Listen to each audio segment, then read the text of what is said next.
network. Network as much as possible. Network outside of your field. Let's say you're a lawyer, right?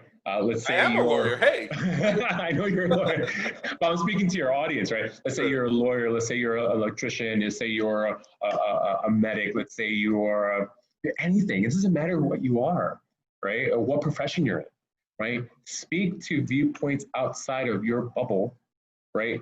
To get a better understanding of what their pain points are.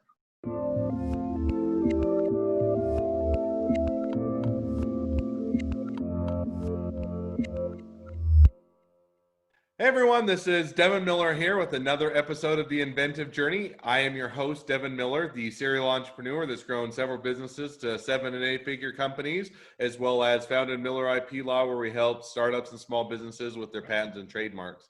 And today, as always, we have another great guest to come on and tell about their journey, and it's Andy Chavez. Is that right? Chavez. I was thinking Chavez like the anyway Fox News, the one guy that was out there. So yeah, got a mixed up, but that's what I saw in my mind. That didn't sound quite right, but I couldn't think of the right way at the time. So Chavez, Andy Chavez, and he's going to come on and tell us a little bit more. He started a virtual reality staffing company that helps more with therapy centers, especially for autism, and he'll dive into a little bit more about that. And kind of it all really started for him when he was in graduate school and he was doing a social impact award or competing for it that they won. And then many years later, that is kind of the genesis of where he's at today. And I'll let him tell a little bit more about his story and what happened in the meantime. But welcome on to the podcast, Andy. Devin, thank you so much for having me. Our first conversation was great. And, I think you summarized my little journey very quickly. And thanks for having me.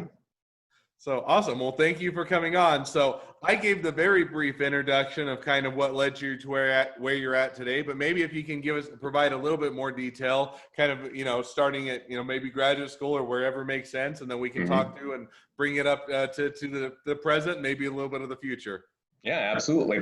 I'll kick off with stating that if you would have asked me 10 years ago if I would have started my own startup, I would have said no. Like it was just, it wasn't a thing of it didn't interest me. I didn't think it was the right way to go. But things kind of just change, and I'm really curious to see where I'm going to be in 10 years. But let's start off with where I started off. But I'm going to jump, and I know you barely just got started. I've already jumped in. But so you do that. So because if you'd have asked me 10 years, 10 years ago, I'm trying to think how long. I guess I would have been in JD MBA school or law degree in MBA, but I probably would have said, yeah, I'd love to be at a startup or small business. So what was it that you didn't think? You just always thought you'd work for somebody else or wanted to work for a business, or what made you think, hey, I probably don't ever see myself going that route? So it's interesting. I always thought I was going to have a business, but not a startup. I think there's a distinction between the two. And I think probably the biggest distinction is scalability, right? Like how does something scale? And I think a startup scales, right? It scales and it hits, pain points to the masses, right? So, and then a business is also can scale, but a business might stay regional or a business might stay local. And then even within those categories, there's still a lot of differentiation between what a business is and what a startup is. But I think one thing can be said for all of them is that the mentality of an entrepreneur is very present from the person who sets up a hot dog stand in the corner to the person who thought about, I'm going to do ride sharing because that sounds great. And then all of a sudden, it becomes Uber, right? So it's the same mentality. So what changed my mind? All right. So about a little over 10 years ago, I traveled to San Francisco to see some undergraduate schools, Bay Area. And I thought, boy, this is really nice out here, but I don't like it. It's just, I don't like the, I don't like the general atmosphere. I don't like any of this. I can't see myself here. And I thought, oh, that's Silicon Valley. Like, I'm not a tech bro. Not to say that I'm a tech bro now. I'm not. But I just couldn't see myself in this place. Then during graduate school, we took an excursion out to Silicon Valley. It was the first excursion that we did in our cohort to Silicon Valley, and we visited Google, we visited Facebook, we met with investors, we went to Andreessen Horowitz, we went to BFJ, and it was just mind-blowing, right? I remember sitting back on the school bus. They had a big one of the nice buses, heading back to our hotel, looking out the window and thinking, this is a pivotal moment in my time, because I think what I've learned here during this trip has changed my mind. That's not to say that I ever thought, oh, I'm going to be back here. But I went back to Gainesville, Florida, because that's where I did my graduate school at the University of Florida, and thought, all right, well, this is the opportunity that I can take today, right now, to change my life in such a way that, it's not just thinking about, how am I going to set up a business like a shop, right? Or just to give you a little bit more clarity on my background, I have an architecture degree. I'm going to set up an architecture. No, it becomes much more than that, right? Because the impact that you can make through a small company is not as large as you can make through a bigger company, right? So that's sort of the mindset switch that I made during that time period. And I think in retrospect, it's easy to explain it, and I summarize it in like 2 minutes, but really that journey took years. So you make that journey, you make that connection. So now remind me, so you were an undergrad. So once you graduated, did you jump right into the business you're at now? Did you go and work for a big company, a big tech company, a big startup software? What path did that take you? So I had my undergraduate degree in architecture, and I thought, man, I'm gonna be the best architect ever. Well, I mean, I graduated around shortly after, maybe a couple of years after the big recession of 08. And things were just starting to pick up. And I didn't end up in architecture. I ended up in marketing back down in Florida. I went to school, undergrad school in New York. And I ended up in marketing with a great group of people. It was a lot of fun. It was experiential marketing. We did a lot of events, a lot of branding. It was great. Unfortunately, that company I was working for closed, at least the Miami branch. And then about a year after, the whole company closed. They had 4 offices: New York, Portland, LA, and Miami. And it was just probably a matter of just them they scaled too quickly. They didn't know how to be sustainable. But the folks there that I worked with, from the owners all the way down to the project managers, I was a project manager there. Amazing people. I worked with friends. I still speak to them on a daily basis. So I ended up in marketing. And when that company closed, I said, all right, well, this is my opportunity to go to grad school.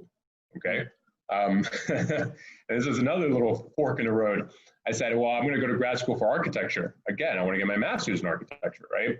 And I applied, and I spoke to my advisor.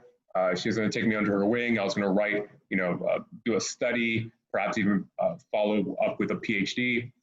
And it was orientation day at the University of Florida, August 2015. Orientation day, right? We were all in a big auditorium. They were telling us about studio of life and blah, blah, blah. And I tell myself, why am I doing this? Like, why am I doing this, right? I just left a company that failed because back then I thought maybe, they're not great at running a business. Why am I going to go back and, chase ghosts? Why don't I go back to school? If I'm going to go back to school, why not go back to school to reinforce my weaknesses? I always thought I'm really weak on the business side, right?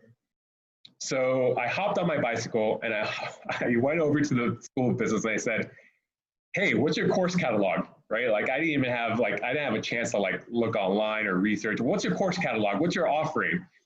And I found this really interesting offering because it was too late for the GMAT. It was too late for the MBA. I found this really interesting, a Master's of Science in Entrepreneurship. And I thought, well, that sounds really interesting, right? And I looked at the course catalog, the offerings, and I thought, let's do this, right? And I spoke to the advisor and he said, all right, well, submit your GREs. This was about a week before school started. submit your GREs, and we'll let you know. We may have one opening left. Okay. I submitted my GREs. I had just rented an apartment. Just painting the context. The apartment was bare. There's nothing there. I was sleeping on a inflatable mattress. I'm thinking, man, if I don't want to do architecture and I don't get into business school, what am I going to do? I just rented this apartment. I'm going to have to do something else. And I submitted it, my application, and I got in. And from that moment on, I just took, every time I would walk into the School of Business, the Warrington School of Business, I thought, I'm in business school. Like, I am taking classes with other MBAs. I'm taking classes with finance majors. I am taking classes with all these really interesting, very smart individuals. I'm learning about accounting, venture capital, entrepreneurship, finance, the stock market. And I thought, boy, if only I had this education also in architecture school, right? Like, that would have been awesome, right? And I think a big missing component of just a lot of undergraduate programs, and this is something that we talk about a lot with my girlfriend and the co-founder, is if you just took one business course in undergrad, right? Whether you're doing archaeology or philosophy or whatever, just to know how you can grab what you're learning, the core material, and turn it into something that can make you money, right?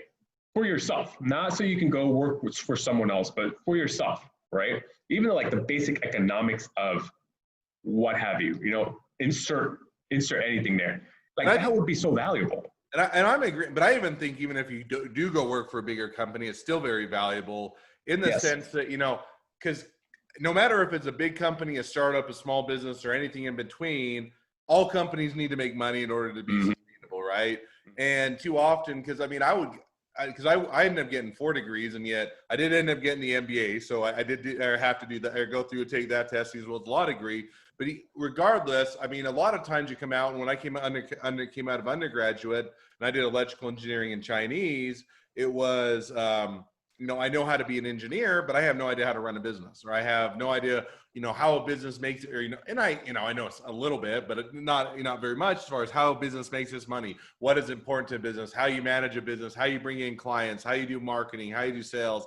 And yet I think those things are universally beneficial across, especially in startups and small businesses, but even in large businesses, you can make yourself much more valuable even to a large business of, hey, I can help out with sales, or hey, I can bring in new clients. And hey, and I look at when I graduated even from a law, the law practice, and I do that, still till this day, there was nothing in the whole practice of law that talked anything about how you run your own firm, or how you do client generation, or how you do taxes, and how you do finances, and how you manage books. And yet that's as much as what you spend your time on in a law practice as helping people with law is all the other stuff. And so I definitely think that if there was a adjustment in the general education of almost any curriculum, it's how you deal with that business aspect on a practical level, and not just the higher level educational point of doing that. So I'm in complete agreement. Yep. And you hit on a really great point, because it's also about, let's say you learn that in school, right? There's that education component, then you insert yourself into a larger business. You're just adding value to that business, right? And you're learning more. You're learning, quite frankly, you're kind of learning on someone else's dime sometimes, right? And that's great. That's awesome. So yeah, I'm glad we're on the same page, because I think undergrad is, it's up for some disruption, I think. Okay, so now we take that, we move it forward. So you went through, you adjusted where the direction you're going in graduate school. You come out of there, and what was next, or how did you get involved with what you're doing now? We haven't even started with what I'm doing now. So in the middle of graduate degree, every year they held the Big Idea competition. This was something that was set up by an incredible professor. His name is Dr. Michael Morris. Totally plugging him in here because he changed my life. He teaches at Duke now. And he set up this Big Idea competition. And, as part of the curriculum, I had to apply to the Big Idea competition, right? And the Big Idea competition was a very traditional business plan competition. We're talking about the 40-page business plan, identifying your market, you're doing a SWOT analysis, having a waterfall project rollout. I mean, the works. I did this 3 times. I did this 3 times in a variety of different fashions while I was in grad school. Grad school only took me 2 years, but like just because of the nature of what I was working with and the people I was working with, we were able to do it multiple times. So we applied. A couple of my co-founder, who is my girlfriend, and 2 other co-founders. We met in one of them. I met them during one of our classes, and we said, hey, you know, let's apply to the big idea competition together, because we have the same wants and needs, right? We have the same goals in mind, right? Using technology to increase the value of someone's life through applied behavior analysis, which is what we do. And we thought, all right, well, let's do it. Back then, we weren't even called Behavior Me. We were called Highly Tactful. And we decided let's write this idea, 40-page plan. Let's submit it. Honestly, we didn't think much of it. Like, I think back then we thought we were doing a lot, but in retrospect, I'm not sure if we put 100% of our effort in it. But regardless, we weren't chosen for the finalists. But they did tell us, hey, come to the ceremony. Please let us know if you're coming to the ceremony. They strongly nudged us to come to the ceremony. I'm like, all right, well, we'll go to the ceremony. It's free dinner. It's a gala. You know, there's music. Starving there's an open bar. Students. Why not? Graduate student. Why not? Why not? So we went, and it was only my one co-founder and myself. We're like, oh, well, we're here. It's fun. And then all of a sudden, you know, they're announcing the runner-ups, and they said, well, now for the Social Impact Award, we want to recognize Highly Tactful for their blah, blah, blah, blah, blah. And we look at each other and we're like, whoa, what is this? So we went up and we received our award, and we also received a cash award, which is amazing to us. We were definitely not expecting any of that, because if we were not going to be chosen top 3, we were like, oh, well, it's not worth it, right? And we were chosen as the Social Impact Award. And that really sort of validated our initial efforts in what we were doing. And, you know, those few couple $1,000s were able to, you know, give us one, validation, and 2, you know, we set up a website, we set up some emails. We were able to get free workspace at the university for this.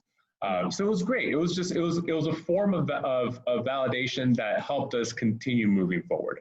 And I feel like those little forms come in waves throughout the journey. And so I'm going to jump in, and by all means, not hijacking your journey, but it's interesting just because I did the parallels between both of our journeys is interesting. So one of the startups that I'm still in a different evolution involved with started from a business competition in graduate school as well. Nice. So it was a multidisciplinary one where you took I think we had an engineer, we had a designer, we had a materials guy, and then I was doing it more from the legal and patent perspective. Nice. I found actually about it through the MBA school, because I did my law degree and my MBA degree at the same time. But we entered the first year, and I think we took second. We got a little bit of money. We all just split it, went our separate ways, and then came back the next year and decided we'd get together and enter it again. And, we entered it. And that was the first year was with a gym bag that made it so it didn't stink, which theoretically looked good, but, we decided it was more work, and it wasn't as easy to take to a real product. But the second one we came up with was this was back in the day before Fitbit, before iWatch or anything else. Mm-hmm. And it was for wearables that do hydration monitoring. So I was into running at the time, and without boring you with the whole story, thought it'd be cool to know how to do hydration monitoring as related to marathon running. So we came up with that. We got to the end again. We took second, which I was a little bit spiteful, because the reason the first team won is the one that won the last year, and they took all their money that they got a lot bigger prize, dumped it back in, re-entered the exact same thing, and just made iterations. So I'm like, well, that kind of makes it hard for anybody that doesn't, that's entering the first year. But that, my gripe aside, built that into now what is a current iteration, still going as a company that's now doing glucose monitoring for wearables and getting ready to launch the product at the end of the year. So long iteration, but it was just an interesting path that both of our journeys kind of started with in graduate school doing a competition. So, and that actually, I was thinking about this actually yesterday because I was on Twitter, and so I'm originally from Miami, and someone asked, "Hey, is Miami is it a good tech hub?" And I'm thinking, it has potential, right? And I think this applies to so many different areas. It has potential, but I think that institutions, whether they be public or private, have to set up these competitions, have to set up these mediums, right? Whether they be competitions or what have you, to inspire students and inspire folks, right, to think creatively, to set up some sort of company. Because even if they don't win, right, it's still a really good practice to do, right? It's still a really good experience to have, right? And I think that has to happen more, right? And it has to come, I don't know from who, is it universities, is it private institution? I'm not sure. But I think in order to foster that entrepreneurial mindset, it has to be that entity that allows for that to happen, right? I think that's why there's a lot of folks that do like hackathons, right? It's a quick 2-day turnaround with a lot of technical folks sitting around trying to solve a problem. That's really cool, right? That's really awesome, right? Because ideas come from that, right? And there are multiple stories. One just came to mind. There are multiple stories that happen like that and have turned into businesses, right? So it comes through a confluence of minds, or it comes because or rather it's generated because of you're trying to solve a pain point, right? So all right, so now we've got off on a whole bunch of fun and exciting catch into rabbit holes. So as we kind of start to get to the end of the podcast, I want to let's jump to where you're at, your business at today. So you did the graduate school, got the social impact, decided, hey, we're going to make this, take the money or use the resources that were provided to us and make it into a real business. And so bringing it forward to today, that's where you're doing today with the augmented reality or virtual reality. And I know there's a difference with the ABA and the therapy centers and doing staffing solutions. So maybe talk just a little bit, just, how you created that and how that's gone and how you built that. Yeah, absolutely. So where we're at currently, we are partnering or partners with a company called Easter Seals, specifically their Southern California branch. And Easter Seals is a nationwide non-for-profit. And what we're doing is that we're helping them hire better candidates. That's really what it boils down to, right? And how do we do that? We do that through a mixture of both VR and actually AR, but I'll actually introduce another very confusing acronym. There's VR, there's AR. Let's call it mixed reality or MR. Right? Why do I say that? I think that's been born because of this whole virus pandemic thing that has just occurred, in that there has to be multiple ways of deploying our technology. So essentially, what we're doing for companies like Easter Seals is that we're allowing them to gauge a potential employee's understanding of the situation that they're getting themselves into in providing therapy, right? So the biggest problem in the industry that we're in right now is that there's a 50% turnover year over year of employees. That's completely unsustainable. In any business, that's completely unsustainable, right? 50% is insane, right? And now if I'm spending anywhere between $3,000 and $5,000 to hire one employee, I'm talking about recruitment, interviewing, hiring, training, background checks, and then that employee is going to leave 6, 7, 8 months later. That's not good. That's not good at all, right? So what if at the very beginning, right, when they first come into the interview, after we pass the niceties, hi, how are you? Your resume looks great. Well, how about I give you this VR headset and I'm going to test you. And what you're going to see in that simulation is a child who is going to want to play with you, right? But then all of a sudden they're going to have a behavioral episode, and they're going to kick and they're going to scream, and your job is to stay cool, calm, and collected, figure out what the problem is and how to fix it, right? So what we're testing for there is a multiplicity of things. creativity. How creative can you get to help a child, right? Like if I give you a pen, can you pretend that this pen is a spaceship, right? Can you play like that, right? Because if you can't, then maybe you're not good with children, right? Do you have a solid understanding of the environment that's happening around it? Maybe it's not that the child's hungry. Maybe it's that the child, doesn't want to see the sun, right? Like, can you manipulate that environment, right?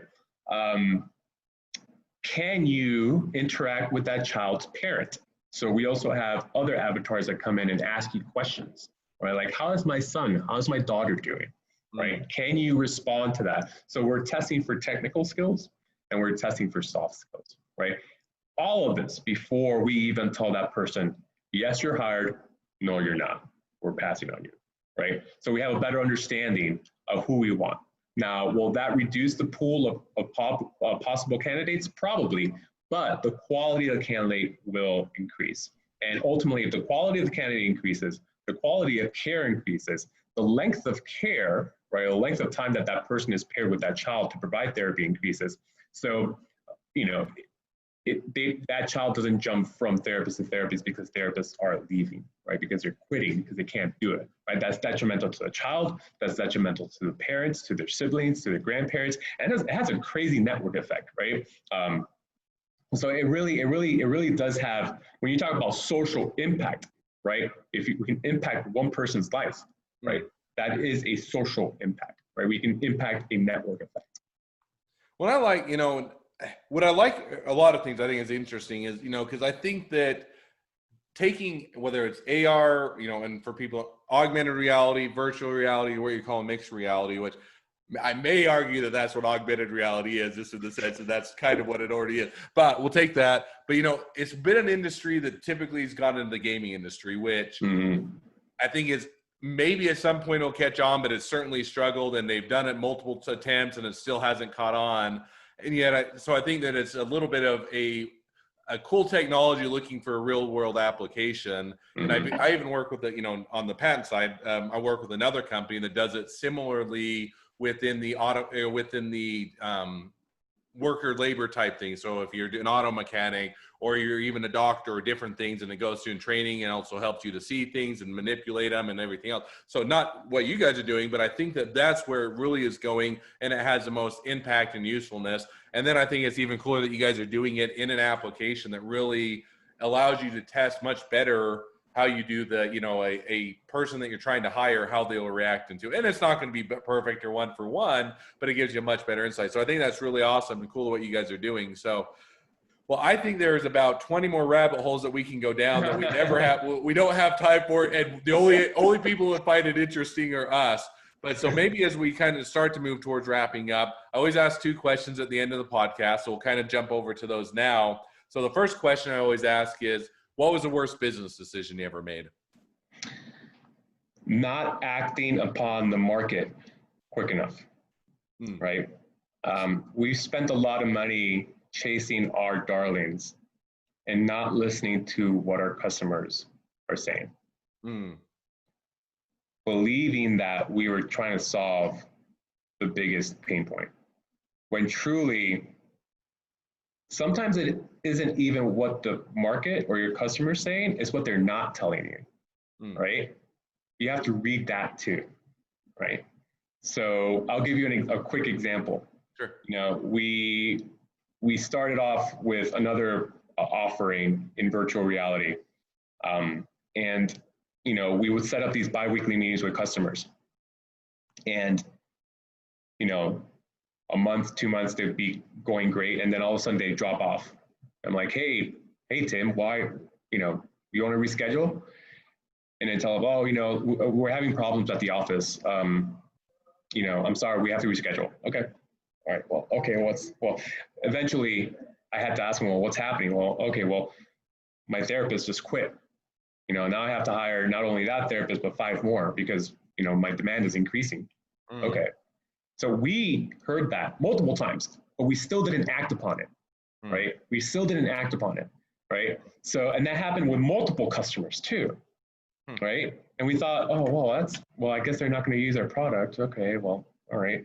But if we would have acted upon that pain point, right, that true pain point of that company, then we may be in a better place. I don't know, right? Because it's all speculative, right? So we may have been in a better place. We may have spent money on solving that pain point instead of trying to chase our darlings, right? So that's one. That's probably our worst business decision as a company. All right. Okay. Now, and I think that's very insightful. So thank you. So now as I jump to the second question I always ask is, so talking to somebody that's just getting into startups, just getting into small business, what would be the one piece of advice you'd give them? I'm actually going to switch this one, right? Because I had almost like a pre sort of answer for this. Network as much as possible. Network outside of your field. Let's say you're a lawyer, right? Let's say I am a lawyer. Hey, I know you're a lawyer, but I'm speaking to your audience, right? Let's say you're a lawyer. Let's say you're an electrician. Let's say you're a medic. Let's say you're anything. It doesn't matter what you are, right? Or what profession you're in, right? Speak to viewpoints outside of your bubble, right? To get a better understanding of what their pain points are, what their point of views are, right? Really just go out and network. And I know it's probably gonna be a little more difficult nowadays in this, virus era. I have no clue where we're going with this. But just go out there, feel uncomfortable, right?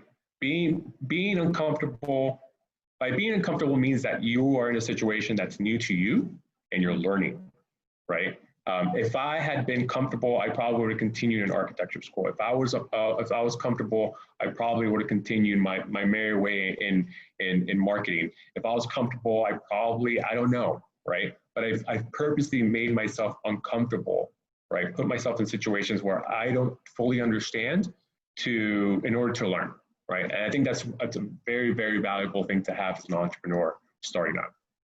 No, I'm in complete and total agreement. So awesome. Well, I appreciate you coming on. If we had more time, we would jump into a whole bunch more rabbit holes, but maybe we'll save that for another day. Absolutely. But people want to reach out. They want to use your product. They want to be a customer. They want to get involved. They want to engage. They want to talk with you, any of the above, or invest in you or whatnot. What's the best way to connect up with you and reach out to you? Absolutely. That's Andy at behaviorme.co. Andy at behaviorme.co. Perfect. All right. And then they could also go to I believe your website is behaviorme.co, right? Yep. That's the want to check out. So we literally cannot afford the M.